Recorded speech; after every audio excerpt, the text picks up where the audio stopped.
Dimanche 13 août de l'an 2017. Bonjour à tous, bienvenue sur l'invité. Ce dimanche, nous avons le plaisir de recevoir pour vous colonel Louis Akani. Il est expert en géostratégie, l'étude de la stratégie. Très heureuse de le recevoir pour vous. Bonjour colonel. Bonjour. Bienvenue sur Eusavi TV. Merci bien. Et puis pour conduire l'entretien, Kader Achirou, bonjour. Bonjour Nadège, colonel Louis Akani, bonjour. Oui, bonjour. Alors très récemment, vous avez partagé votre expertise sur le mécanisme de gestion des conflits. Avant d'y revenir, j'aimerais quand même que vous nous donniez votre opinion sur la paix par un autre chemin, un mécanisme de prévention des conflits dans le monde entier.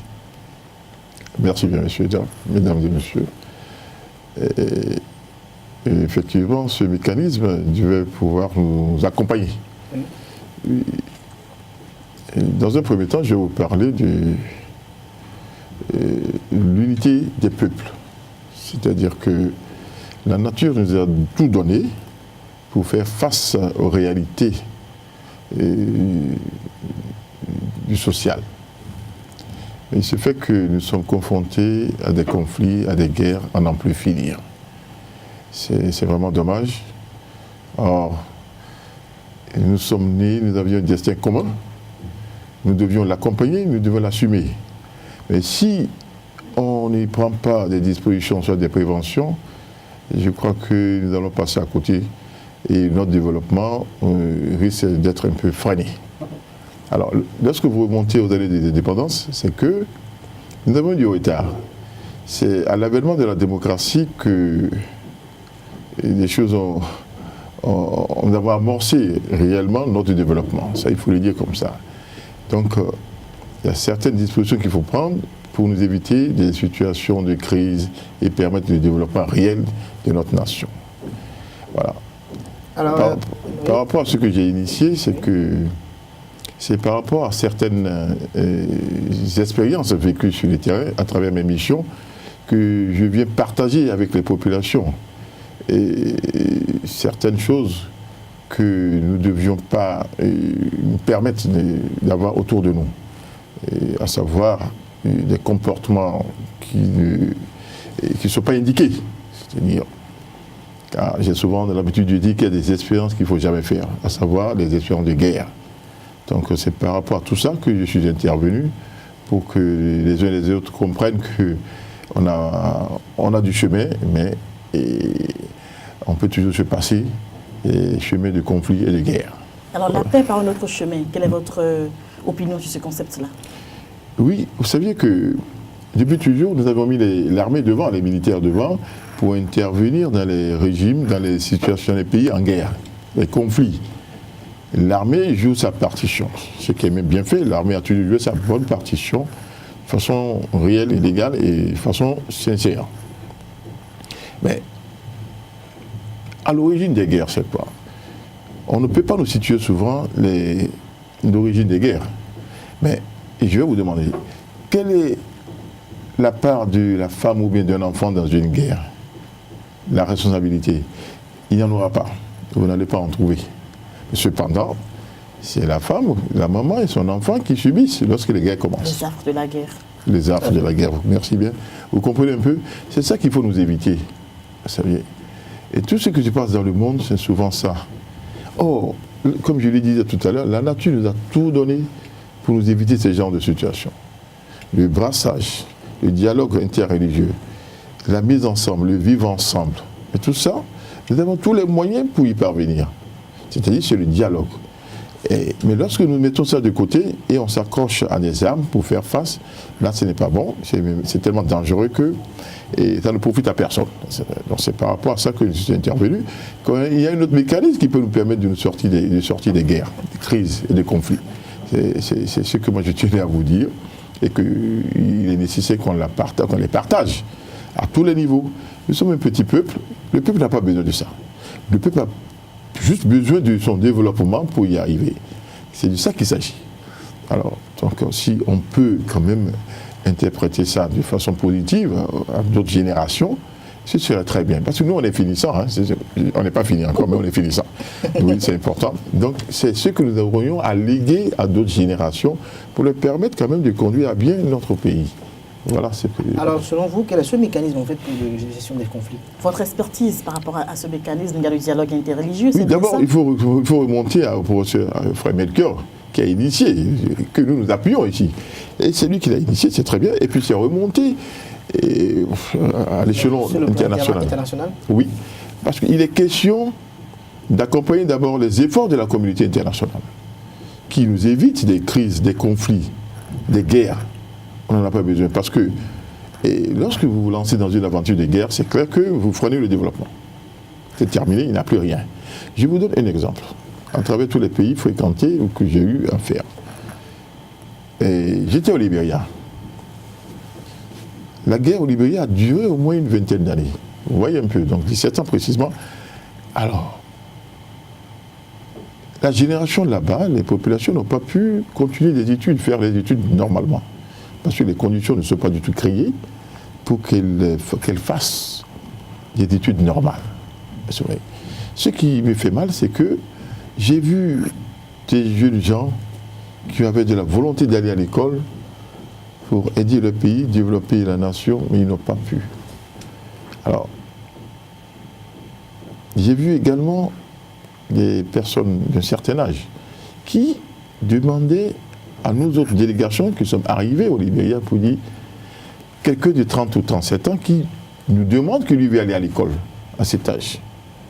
Mais qu'est-ce que vous pouvez espérer de celui-là? Mais rien.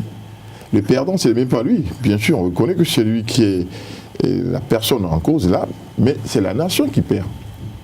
La nation a fortement perdu parce qu'on n'a pas pu lui permettre d'aller à l'école, de faire des études normales. Il n'est pas seul à le faire, à vivre cette situation. Est-ce que vous voyez?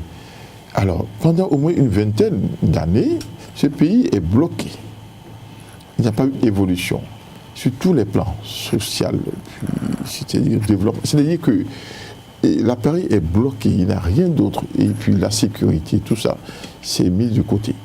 Alors que pour tout développement, pour développer un pays, la première des choses, c'est l'unicité. Il y a la paix. Alors sans la paix, vous ne pouvez pas développer comme votre pays. Vous êtes d'accord avec moi? C'est ça. Donc c'est à cela qu'il faut s'attacher et s'atteler et l'ancrer dans les nations. Et, dans nos valeurs. Oui, et pour permettre à la communauté internationale de nous accompagner. C'est ça qui est important. Nous sommes très peu aujourd'hui à pouvoir comprendre cela, d'où les développements d'Afrique sont freinés. Il faut que les gens comprennent aussi encore comme ça. Et que si on peut comprendre et aller plus loin, et là, ce serait le profit de toutes les nations. Vous avez commencé à en parler, les pays que vous avez parcourus en situation de conflit, à part le pays que vous venez de citer.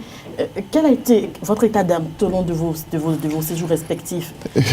Madame, et je ne veux pas vous mettre dans un état, je ne veux pas vous mettre dans une situation que j'anticipe qui n'est pas bonne, qui ne serait pas bonne pour vous, parce que nous, on a vécu des choses, on a vu, et ce n'est pas bon à les compter. Ce n'est pas du tout bon à les compter. Nous, on les gère, on a subi, on les gère, et on fait tout pour passer le message aux populations de nous éviter certaines situations. Parce que ce n'est pas bon de vivre ça. Oui, ce n'est pas du tout bon. Et après le Libéria, vous imaginez dans un pays où on vous dit à un enfant, on se tient à couper la main, manche longue, manche courte. Et c'est là où je parle de la responsabilité de l'enfant. Quelle est cette responsabilité de l'enfant qu'on peut incriminer? Et un enfant pour dire qu'il est responsable de telle chose. L'enfant n'a aucune expérience pour pouvoir parler de... Mais pour qu'on l'incrimine ou bien pour qu'on l'implique dans le développement de la nation. C'est nous qui devons prendre en compte le développement de cet enfant. Et voilà qu'on veut le couper, on l'ampute, c'est-à-dire on l'empêche, c'est-à-dire qu'il reçoit un coup du fait des parents, ou bien des parents généralement, parce que ce sont les hommes qui ont géré cette guerre, qui ont créé cette guerre, et qui leur a échappé finalement. Et aujourd'hui, ceux qui subissent sont les enfants et les mamans. La maman ne connaît pas, elle ne sait pas tuer une âme, non. Qu'est-ce qu'elle a à voir dans ça? Alors, plusieurs pays autour de nous ont été détruits par merci bien, voilà. Et puis plusieurs pays. C'est-à-dire que le Bénin aujourd'hui, nous on s'en réjouit tout simplement parce qu'il y a encore là une stabilité. Nos populations, nos compatriotes, les autres ont compris qu'on peut toujours s'en sortir et que porter une responsabilité de guerre, franchement, c'est à l'infini. C'est-à-dire que ça vous suit toute la vie. Alors, si on peut éviter cela sur la base des exemples que vous avez eus dans la région, Dans toute la région, il n'y a que le Bénin et puis un ou deux autres pays qui sont encore dans un état un peu bien et qu'il faut accompagner. Ça, c'est important. C'est un état très bien. Et c'est pourquoi nous, notre devoir, c'est de réveiller chaque fois et de donner l'occasion aux gens de dire non, voilà telle chose qui se passe, il faut éviter ça. Je disais tout à l'heure que ce serait horrible si je me mets à vous conter ce que nous on a vécu là-bas et qu'on peut s'en passer. On peut s'en passer et que lorsque les populations vont constater ce que nous avions vu, je ne suis pas très sûr qu'elles seraient en mesure de continuer à vivre normalement parce que c'est un impact sur la vie sociale des gens. Et c'est ça qu'il faudrait éviter à l'avenir. Mais généralement, lors de ces conflits, c'est souvent les politiques qui sont souvent à la base, qui sont les fondements de ces situations de conflit. Alors, que pensez-vous dans leur gestion de la cité? Oui, comme vous l'aviez dit, c'est vrai, je reconnais, c'est des politiques qui sont à la base. Et j'ai demandé en son temps au gouvernement du président Yahi, qui a fait le déplacement, il est venu nous voir au Libéria, nous lui avons dit, monsieur le président, il nous a demandé, monsieur mon colonel, avec tout ce qui se passe autour de vous, qu'est-ce que vous en pensez? Parce qu'il a vu, moi, ma maison, notre maison, criblée de balles, tout le temps, depuis longtemps, tout le temps d'ailleurs, à chaque fois que ça l'a étonné, il a voulu bien s'imprégner, il veut savoir comment vous en êtes arrivé là. Il dit voilà, monsieur le président, c'est comme ça, on est dedans, on vit dedans. Alors il nous a demandé comment vous vivez ici. J'ai dit monsieur le président, nous on est militaires, on n'a pas le choix, on fait avec. Mais il est allé plus loin en demandant quel conseil vous voulez donner à vos compatriotes béninois. J'ai dit non, je n'ai pas de conseil à donner. Mais j'ai une doléance que je vais vous demander, monsieur le président, à savoir affréter un avion pour les hommes politiques béninois, toutes tendances confondues, qui viennent constater les armes de la guerre. Parce que c'est la meilleure leçon. C'est-à-dire, si je me mets à parler de ça, à vouloir développer, ça va être un peu théorique. Ils vont dire, monsieur, là, qu'est-ce qu'ils nous racontent ? Il faut qu'ils aillent à la pratique. Oui, mais il faut qu'ils viennent constater de quoi il s'agit. Alors, je crois que dès qu'ils verront, même si en 30 minutes, je sais qu'ils vont se ressaisir, et plus jamais personne n'aura de se réanimer d'un état de guerre. Ah oui, c'est ça ce que je dis. Ça, c'est la meilleure pratique. Moi, j'ai beau vous conter l'histoire, de ce que nous, on a vécu, mais franchement, les gens ne comprendront pas. De toute façon, nous, notre rôle, c'est de prévenir cette génération. On ne veut pas me dire demain, pour nous, on a vécu tout ça, on ne nous a rien dit. Non, non, non. C'est ça qu'il faut éviter. Il a dit, non, les gars, il y a des expériences qu'il ne faut jamais faire. Alors, jusque-là, on a encore la chance, on peut s'en passer. Et en quoi faisant, en tenant compte de certaines réalités de nos pays, le brassage, le dialogue. Parce que même si on va au dialogue, on va en guerre, on n'est pas en guerre, on va en guerre. Mais là-bas, au finish, pour mettre fin à la guerre, c'est toujours le dialogue, c'est autour d'une table. Mais c'est le rôle que moi j'ai eu à jouer tout le temps. Hein, c'est autour d'une table, on les invite à une table et dit bon voilà les raisons, voilà ce que nous devrions faire pour ramener la paix à ça. Donc, mais pourquoi ne pas commencer avec ça pour dire non, on n'en a pas besoin, on peut s'en passer. Je crois que c'est comme ça qu'il faudra évoluer désormais. Et voilà, parce que de toute façon, moi, on veut pas, il ne faut pas qu'on me dise demain que vous avez fait tout ça, mais vous n'avez pas donné la leçon. Et je ne veux pas être. Je joue ma partition auprès du peuple béninois, de mes compatriotes. Colonel Louis Akani, est-ce que la paix de façon pérenne, c'est possible? On peut y arriver? C'est possible, très facilement, c'est possible. Tant que vous donnez priorité au dialogue, au brassage. Parce que le brassage, c'est une richesse. La nature nous a tout donné. Vous m'avez appelé, je suis venu ici. Je pourrais dire non. Ça veut dire que je vais en guerre parce que je ne vais pas vous voir. Ah, c'est possible. Mais alors que, même s'il n'y avait pas un truc commun et que vous m'invitiez à venir à votre table, je viendrai. Je vais d'abord écouter ce dont il s'agit et comprendre et partager avec vous les points de vue. Ça, ce n'est pas interdit. Et je vous donne mon point de vue. Ça, c'est la diversité. Et vous avez le vôtre. Mais tout ceci construit une nation. C'est bien. Mais on va pas venir, vous n'allez pas m'inviter ici pour qu'on commence par faire la guerre, commencer par donner des coups de poing ici pour dire que pourquoi. Mais non, c'est ça qu'il faut éviter. On a tout pour y parvenir. Alors, et à l'avenir, je crois que c'est ça qu'il faut mettre en priorité pour que nos populations comprennent que pour tout développement, c'est la paix, et puis c'est le dialogue, c'est le brassage, qui est une richesse pour nous, le dialogue interreligieux, et puis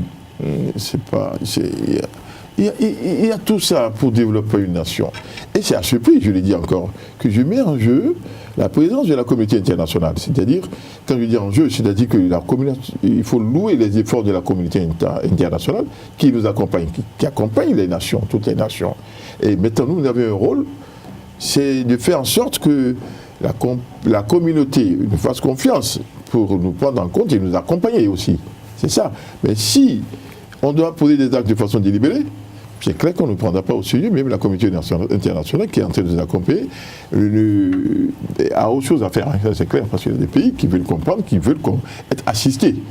Alors, aujourd'hui, nous avions un nouveau secrétaire général des Nations Unies qui connaît bien l'Afrique, qui connaît le monde très bien, parfaitement. Donc c'est lui qu'il faut accompagner pour que nous voyions la paix par un autre chemin, c'est-à-dire par le dialogue, le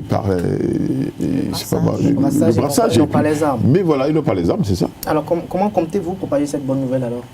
Mais on a commencé déjà. Nous avions commencé, nous sommes en train.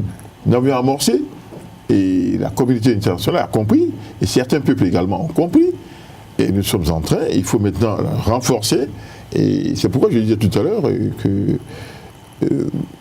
les uns et les autres doivent comprendre que pour tout développement passe d'abord par la paix et la stabilité et la sécurité. Donc il faut vraiment qu'on s'accroche à cela et permettre notre développement en Afrique. C'est bien d'interpeller la communauté internationale parce que beaucoup de personnes se disent en fait qu'ils viennent après quand tout est gâté et puis ça devient compliqué. C'est vrai qu'ils ingèrent beaucoup de fonds après, mais c'est déjà trop tard la plupart du temps. Et oui, tout simplement parce que le rôle c'est à notre niveau. Et ce n'est pas la communauté internationale qui crée la guerre. La guerre est créée en notre sein. Donc c'est à nous d'éviter la guerre. C'est à nous de nous donner un instrument pour gérer nos conflits. Mais si ce n'est pas fait, c'est lorsque ça nous dépasse qu'on fait appel à la communauté internationale. Et c'est pour ça, j'ai dit, il faut déjà que chacun joue sa partition pour éviter que cela se propage et que la communauté internationale intervienne après. Pour qu'on dise que voilà, mettons on dit que c'est tard. C'est tard, mais c'est de notre fait. Il faut reconnaître que c'est de notre fait que c'est tard. Et donc, si vous ne voulez pas que cela soit tard, il faut donc éviter certaines choses et donner priorité au dialogue. Et dire, nous avons donc des possibilités de se parler et de se donner des conseils. Il ne faut pas voir alors l'âge, il ne faut pas tenir compte de l'âge. S'il y a des erreurs quelque part qu'on peut corriger, vous pouvez corriger en moi, il n'y a pas de raison. Libre à vous. Je vous laisse le champ libre de me donner, mon colonel, je crois. Et si on voyait sous cette forme ou sous cet aspect, c'est ça. Que d'attendre le pire et après, maintenant, plus personne n'arrive à gérer. Donc au niveau de chaque pays, il doit y avoir quand même un médiateur de la République pour instaurer le dialogue social. Absolument, je suis d'accord. Et c'est comme ça que ça doit se passer. C'est-à-dire que pour le suivi, c'est comme ça, il faut des médiateurs et puis d'autres personnes associées aux médiateurs pour dire, bon voilà, et le peuple se porte bien et voilà comment on doit gérer notre pays. Alors dans cette lutte noble, quel est votre rôle dans l'enracinement de la démocratie au Bénin? Bon, j'ai un devoir d'accompagner forcément non seulement le gouvernement, d'abord toute la nation, et dire que les gars, qu'il y a des esprits, je ne suis pas en mesure de vous montrer certains trucs très horribles, mais mon rôle c'est de vous accompagner pour dire non, évitons-nous certaines choses, et pour notre développement, encore que la génération future, vous qui aviez à charge de conduire ce pays, cette nation, parmi nos jeunes aujourd'hui, on aura des grands cadres au niveau supérieur, c'est-à-dire qui sont appelés à gérer. Mais il faut une petite expérience pour leur dire non, dans ça, voilà votre rôle, voilà ce que vous devez faire, ces jeunes. Et on aura des ministres, on aura des présidents, on aura tout le monde dedans, dans la future génération qui est en cours. Mais il faut leur montrer qu'il y a certaines erreurs qu'il ne faut jamais faire et d'être un peu serein, d'être un peu regardant par rapport aux réalités de notre nation. Sinon, après, beaucoup de choses nous échappent. Et c'est par rapport à ça que moi je mène ma lutte. Et je m'associe au président, au professeur Thévoisier, Frère Melchior, qui est l'initiateur de ce projet. Et que le président Thévoisier, nous avons fait les Nations Unies, nous connaissons un peu ce qui se passait. Et c'est pourquoi nous sommes attachés à cela. Bon, généralement, j'associe aussi tous ceux qui ont fait les Nations Unies, une partie, même si c'est 1 mois ou 2, 3, 4 mois, ils ont vécu certaines choses. La vision est autre. Oui, c'est-à-dire qu'eux, c'est des hommes de paix. Ils comprennent mieux la situation que ceux qui n'ont pas fait. Parce qu'ils ont vécu, en fait, bien sûr que ceux qui n'ont pas fait. Il y a d'autres détails, mais moi j'en ai fait une dizaine de missions. Donc c'est pour vous dire tout simplement que les réalités sont là, et moi je lui donne que les grandes lignes pour dire non, évitons certaines choses. Et on va y arriver. On va y arriver, absolument, j'ai foi. Un mot de fait pour conclure cet entretien? un message à l'endroit des populations, des autorités? Ah oui, mon mot de fin est bien, c'est-à-dire que je demande d'abord que tout le monde, qui ait l'unicité, que nous soyons tous les frères du même peuple, même nation, nous avions le brassage et nous avions le même destin. C'est vrai. Donc dans notre rôle, il faut accompagner, tel que soit le gouvernement, il faut accompagner le gouvernement. Il n'y a pas de raison, on l'accompagne parce que c'est dans l'intérêt de tous. Et que c'est ça qui nous donnera une stabilité et la paix dans notre développement. Donc il est question que les uns et les autres comprennent qu'ils doivent jouer leur partition. Il ne s'agit pas d'aller prendre des gourdins ou bien d'aller prendre ceci, commencer par faire la guerre pour dire on va en guerre. Non. Tout est là pour qu'on puisse échanger, tout est là pour qu'on puisse se parler. Qu'on appelle le brassage, comme je l'ai dit, c'est une richesse. On a tout devant. Donc voilà ma mission, c'est notre préoccupation, c'est pourquoi nous courons pour... Vous battez. Nous nous battons. Voilà. Merci bien. Et c'est bien noble. Hein? Merci bien, madame. Merci à vous, colonel Louis Akani. Je rappelle que vous êtes expert en géostratégie et c'est l'étude de la stratégie. On retiendra de l'entretien que le brassage, le dialogue interreligieux pour une nation sans conflit au lieu de s'accrocher à des armes. Kader Achirou, merci d'avoir conduit l'entretien avec moi. Et puis c'est la fin de l'invité. On va se retrouver dimanche prochain avec le même plaisir. Portez-vous bien. Au revoir. Merci bien.